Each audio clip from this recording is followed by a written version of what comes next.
what's happened here, and there's always a silver lining in every cloud, is that this has been going under the radar for a long time.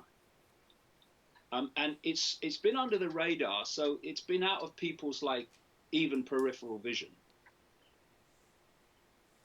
But I said years ago two things. One, this has got to get real bad before enough people see what's going on. And two, there's going to come a point when they can't stay under the radar anymore.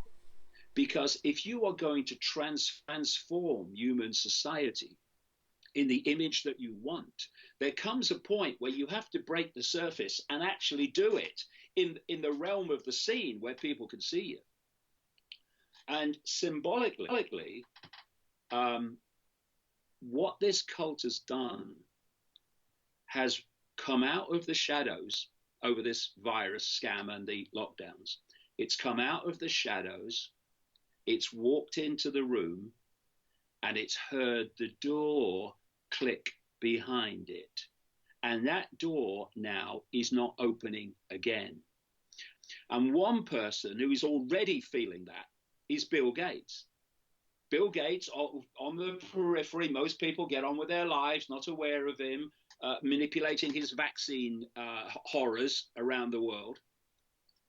But now he's come into the room and the doors click behind him. And he's got gathering opposition now of people becoming aware of the horrors that his vaccine programs have created in places like India and Africa.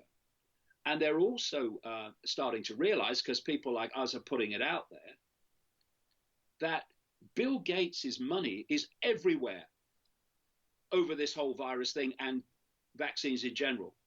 How many people realize that the second biggest funder of the World Health Organization, second only to the government of the United States, is Bill Gates? He owns the place. This guy, Ted Ross, another guy who's never had a thought in his head someone else didn't put there, he was put there simply to parrot the Gates line. Who's been driving the policy, reacting to this alleged virus? The World Health Organization. In other words, Bill Gates, who's just a gopher for people deeper in the cult.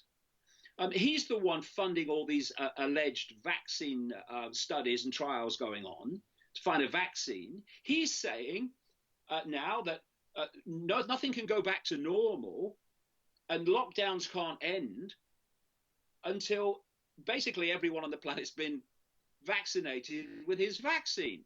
He's the guy. I mean, I've just finished a book which is coming out in a few months. 90% of the book was written before this kicked off, and everything that's in the book up to that point, the boxes are ticked in this coronavirus thing, including the fact that Gates wanted this mass vaccination. And so what he's saying now is that the lockdowns can't end without everyone is vaccinated. And what's going to be in the vaccine? Well, of course, we've got a bloody good idea what's meant to be in it. That's why they want everyone to have it. And in the early part of the book, I've exposed how Gates and this organization he completely funds called Gavi, the Vaccine Alliance, had developed what they're calling a quantum tattoo, a digital mark that shows, can be read by technology, if you've been vaccinated or not. And this kicks off with a virus, and out comes Gates.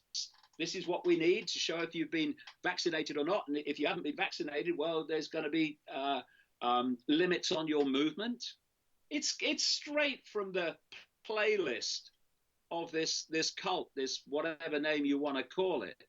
But now it's on public display because they can't hide it anymore, because they're having to bring it in where we can see it. So this is, as the Chinese have a word meaning danger and opportunity, this is a time of great danger, yes, but it's also a time of great opportunity, because a lot of people have become wise to the fact that the world's not like they thought it was as a result of this.